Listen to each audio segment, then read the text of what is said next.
Dan gak sedikit yang merasa bahwa lagi-lagi merepresentasikan dewa atau iblis yang sering dikaitkan dengan pengorbanan anak. Pasti ada satu benang merah yang sebenarnya bukti ditunjukkan ke kita semua bahwa memang ada pengaruh besar satanisme di industri entertainment dunia.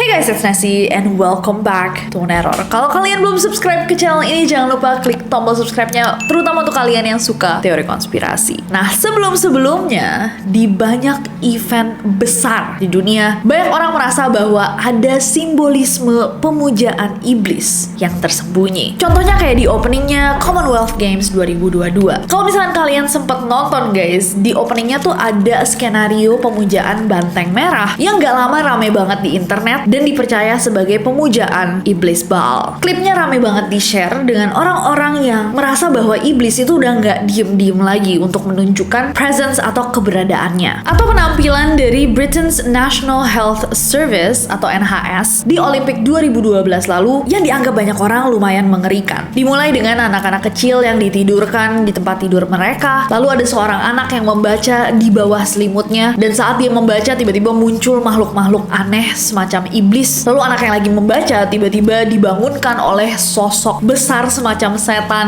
Dan selama performance ini, di lantainya terdapat banyak banget headlines koran yang dipercaya memiliki pesan-pesan kriptik. Dan opening Olimpik 2012 itu juga ramai banget dengan banyaknya artikel di media sampai ke orang-orang yang ngeposting mempertanyakan gambaran-gambaran mengerikan itu. Intinya ada sekalangan orang yang percaya bahwa untuk menunjukkan keterlibatannya, kekuasaannya, dan pengaruhnya pada dunia hari ini, The Dark Force atau kekuatan kegelapan akan memberikan semacam hint, petunjuk-petunjuk, tanda-tanda dalam format simbol-simbol satanisme. Nah, lagi-lagi diskusi tentang teori konspirasi ini sedang ramai banget setelah, seperti yang kalian tahu, acara pembukaan Olimpik baru saja berlangsung akhir Juli 2024 kemarin. Ajang pertandingan olahraga 4 tahunan Olympics kali ini bertempatkan di Paris, Perancis, dan pembukaannya adalah acara meriah diisi oleh selebriti paling top dunia dan mengatribusikan kultur dan juga pop culture Perancis saat ini. Nah, tentunya banyak banget mata yang tertuju ke opening Olympics 2024, apalagi pada penyiaran langsungnya. Tapi dengan acara semegah itu, gilanya, keesokan harinya semua footage yang diupload oleh akun resmi YouTube channelnya Olympics semua di take down, diturunkan karena besarnya backlash, respon buruk dari para penonton. Banyak banget adegannya yang menuai kontroversi sampai dicap sebagai bukti asli persembahan satanisme. Hari ini kita akan membahas konsepnya dan juga apa yang akhirnya membuat banyak orang percaya bahwa ini adalah bukti-bukti persembahan satanisme yang saking besarnya diperbincangkan sampai membuat provider terbesar ke-6 Amerika Serikat, si Spire, sampai mundur menarik iklan mereka dari acara Olympics. Sebelum kita masuk videonya, ini adalah video teori konspirasi, jadi kebijakan kalian kita harapkan, dan kita akan mencoba untuk menjelaskan dua sisi dari penjelasan resmi dan juga teori konspirasinya. Tolong ditimbang sendiri baik-baik, dan langsung aja Neroris, without any further ado, stop senyum-senyum, cause shit's about to go down. Kita akan mulai dengan sebelum opening ceremony adanya torch relay. Salah satu dari banyaknya artis pembawa obor adalah Snoop Dogg. Nah, yang menarik adalah orang-orang sadar bahwa dari banyaknya foto Snoop Dogg di Paris Olympics, dia kerap menggunakan kalung berbentuk kepala kambing. Kalung yang sangat mirip kalau misalkan kalian lihat dengan gambaran Baphomet. Saking banyaknya artikel-artikel dan orang-orang yang mempertanyakan kalungnya Snoop Dogg ini sampai dia akhirnya merespon dalam satu video, guys. Coba kalian tonton. I don't know what y'all thought this was, but this is the GOAT. I had this made because somebody told me I was the GOAT, so I wanted to make me a GOAT chain. All that other shit y'all talking about, I don't know what y'all talking about, but this is the GOAT, greatest of all time, with a blue diamond on his head. GOAT. That other shit y'all talking about, miss me with that bullshit. Dog is the GOAT, representing peace and love around the whole globe. So now y'all know the truth. It's a GOAT. I don't know what kind of misprint y'all niggas was on. Media love starting shit. Leave me the fuck alone. I'm over here having fun in Paris. Dia mengatakan bahwa kalung itu dia buat karena banyak orang yang mengatakan bahwa dia the goat, si kambing. Tapi goat dalam bahasa Inggris itu kayak singkatannya greatest of all time. Apakah kalian percaya dengan pembelaannya? Coba komen di bawah. Next. Next, Marie Antoinette. Dari banyaknya penampilan saat membuka Olympics, kali ini Olympics 2024 dibuka oleh musik rock yang dimainkan oleh heavy metal band bernama Gojira di sebuah gedung. Selagi band ini lagi perform guys, salah satu yang menarik perhatian adalah di salah satu window atau salah satu jendela dari gedung tersebut ada seseorang yang memakai kostum ala ratu Prancis kuno. Tapi ratu yang satu ini membawa kepalanya sendiri, dan karakter ini dianggap menyerupai Marie Antoinette, seorang ratu Prancis terakhir sebelum revolusi Prancis di abad ke-18. Gak tau kalau misalkan kalian juga belajar ini di sejarah pas SMA, tapi Marie Antoinette itu diceritakan sebagai ratu yang sangat bergelimang harta. Dia suka banget sama makanan-makanan yang mewah, sementara pada saat itu rakyatnya sedang kelaparan. Dia diceritakan terpisah banget sama realita ketika dia tahu bahwa rakyatnya ternyata sedang kekurangan makanan, sedang kelaparan di luar sana. Dia cuma bisa bilang kayak, oh kenapa mereka nggak makan kue aja? Karena dia diceritakan kayak orang yang sama sekali nggak nyentuh bumi gitu. Akhirnya ketika revolusi Prancis terjadi, dia pun dieksekusi menggunakan guillotine. Dan palanya ya kalau misalkan kalian dipenggal, benar-benar terpisahlah dari tubuhnya. Nah, bisa dibilang bahwa sejarahnya Marie Antoinette ini sebenarnya kan dark history atau sejarah kelam Prancis. Dan walaupun sekarang udah menjadi cuma reference pop culture aja, banyak yang merasa bahwa adegan ini sangat-sangat tidak pantas untuk ditunjukkan di Olympics. Dan ini juga tidak memiliki relevansi dengan olahraga. Dengan musik keras yang sedang bermain, adegan dengan seseorang yang terpenggal kepalanya, banyak yang bilang bahwa dari awal aja vibes-nya itu udah lumayan gelap.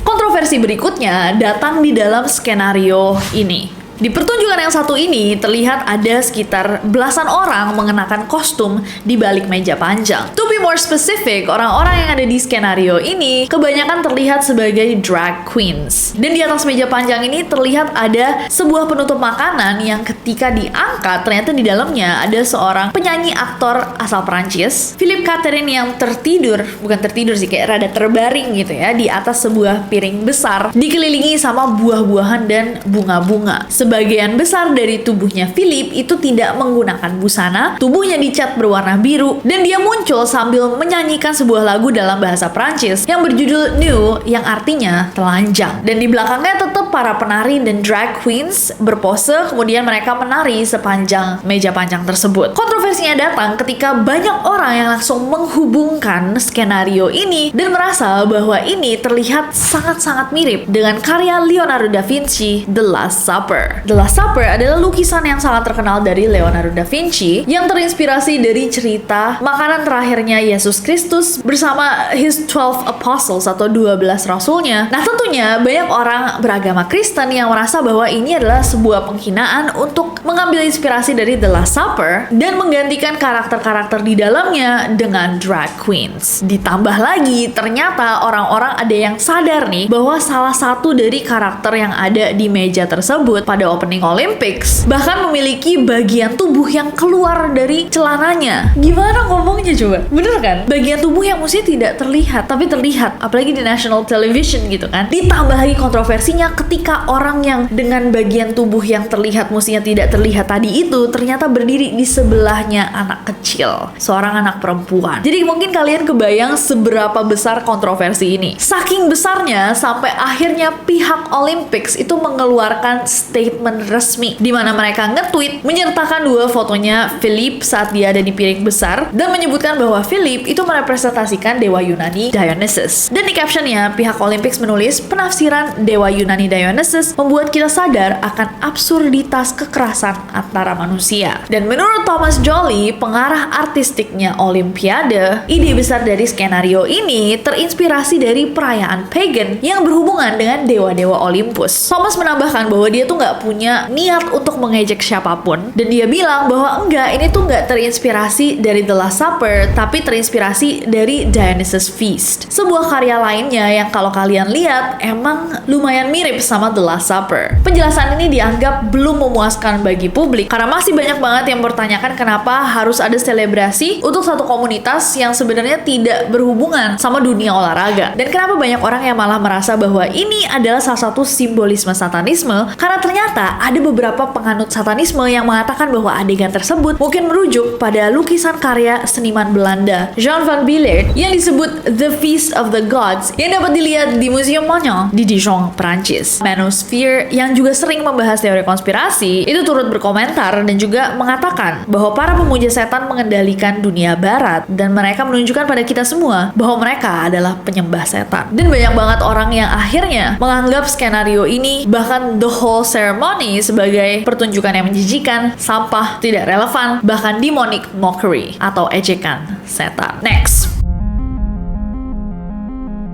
Kuda dan representasi kematian. Masih dalam rangkaian acara pembukaannya The Olympics, ada juga skenario di mana ada kuda silver yang muncul ditunggangi seseorang memakai baju zirah berwarna silver. Jujur waktu aku nonton scene ini, I thought it was really pretty. Ngelihatnya aja sih cakep banget gitu. Kayak kuda lari di sungai Seine, berkilau dengan pantulan cahaya dan kembang api. Dan dari awal aku ngeliat, aku tuh udah berpikiran bahwa mungkin ini adalah representasi dari Joan of Arc. Dan ternyata benar, Joan of Arc adalah seorang pahlawan wanita Prancis yang berhasil memenangkan dan memimpin perang 100 tahun melawan Inggris di sekitar tahun 1429. Joan of Arc akhir hidupnya itu dibakar, guys. Setelah mendapatkan lebih dari 70 tuduhan, salah satunya adalah kemungkinan bahwa dia dipercaya oleh gereja pada saat itu bahwa dia itu adalah seorang penyihir. Tubuhnya dibakar di tiang pancang dan katanya nih, konon dari pembakaran itu hanya jantungnya yang selamat dari api. Abunya itu kemudian dikumpulkan dan disebarkan di sungai Seine. Dan tau gak, dia kan dieksekusi gara-gara dia dicap penyihir kan. Baru kayak ratusan tahun setelah itu, mereka kayak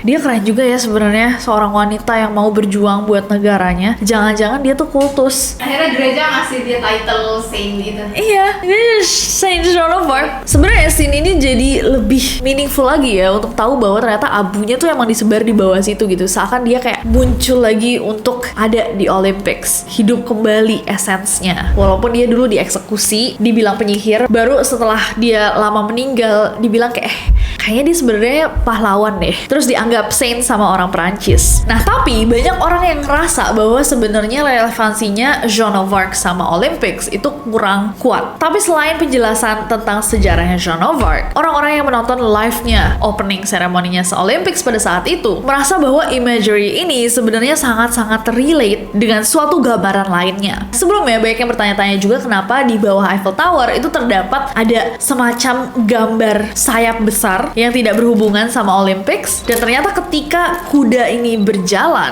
dia tuh tepat di tengahnya membuat gambaran seakan dia memiliki sayap. Banyak orang yang berteori bahwa kuda penunggangnya dengan sayap tersebut merepresentasikan sebuah ayat Alkitab. Wahyu 6 ayat 8 Alkitab berbunyi, "Dan aku menengadah dan melihat seekor kuda pucat, dan nama yang menungganginya adalah maut, dan alam maut mengikutinya, dan kepada mereka diberikan kuasa atas 1/4 dari bumi untuk membunuh dengan pedang, dan dengan kelaparan, dan dengan kematian, dan dengan binatang-binatang buas di bumi."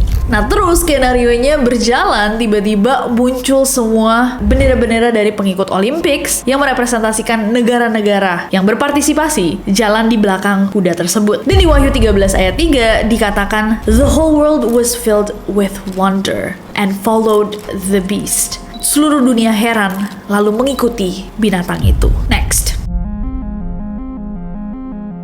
Masih berhubungan sama yang sebelumnya, jadi saat sang penunggang itu turun dari kudanya, dia tuh menerima entah apa kayak sesuatu gitu. Terus dia bawa berjalan sampai menaiki sebuah tangga. Nah, di atas tangga tersebut terdapat sebuah patung kepala banteng emas. Patung banteng emas tersebut dikatakan mirip banget sama patung yang berada di Palais de Chaillot yang ada di Paris. Tapi dari banyaknya patung, kenapa itu yang dipilih? Banyak orang yang mempertanyakan, dan gak sedikit yang merasa bahwa lagi-lagi banteng emas tersebut merepresentasikan Moloch, dewa atau iblis yang sering dikaitkan dengan pengorbanan anak, yang sempat kita bahas juga beberapa kali di Neror, atau Baal, yang sama simbolismenya juga digunakan di Commonwealth Games 2022. Gimana menurut kalian? Next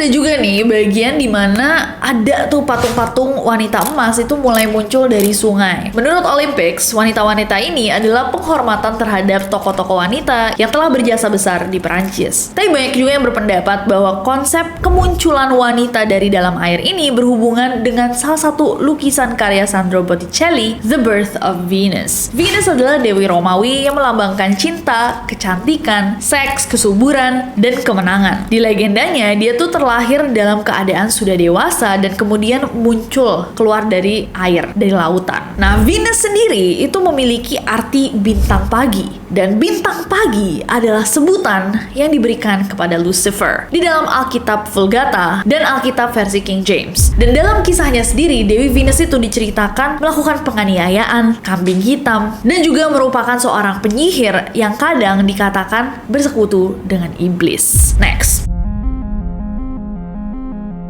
Dan yang terakhir guys, yang banyak banget bikin orang berbincang adalah pilihan-pilihan artis yang perform selama opening seremoninya di Olympics. Jadi dari banyak artis yang ada, nama-nama besar yang tidak asing adalah Lady Gaga, Beyonce, Jay-Z, Snoop Dogg, nama-nama yang sama yang sudah sangat tidak asing juga dengan teori konspirasi yang menghubungkan mereka dengan Illuminati, elit global, pion satanisme, orang-orang yang dari dulu tidak luput dari asumsi-asumsi atau gosip-gosip yang mengaitkan mereka dengan unsur-unsur satanisme dan Illuminati.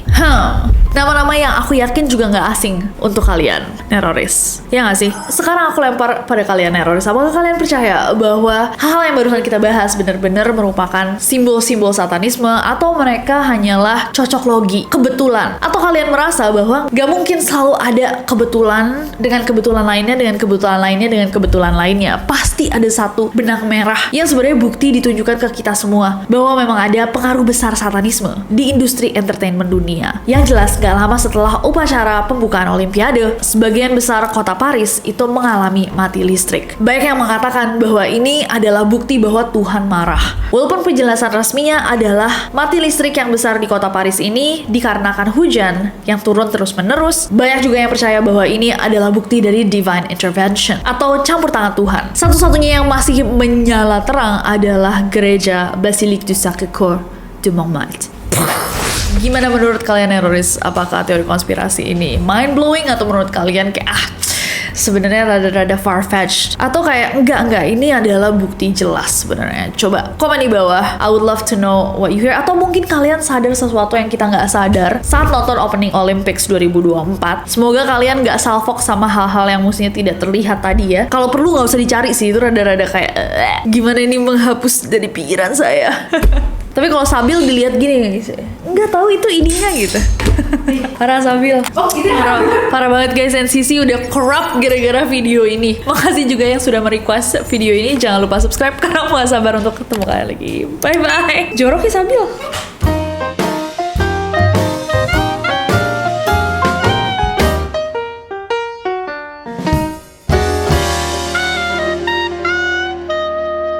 Museum Magnin di Dijon, Prancis. Magnin, berbentuk wajah kambing, berbentuk kepala, wajahnya doang. Selalu ada kebetulan, upon kebetulan, upon kebetulan. Penyihir, dia dianggap penyihir kan? Ya itu aku nonton waktu SMA. 1429 itu tidak diciptakan otak, diciptakan otaknya itu 1430. Iya.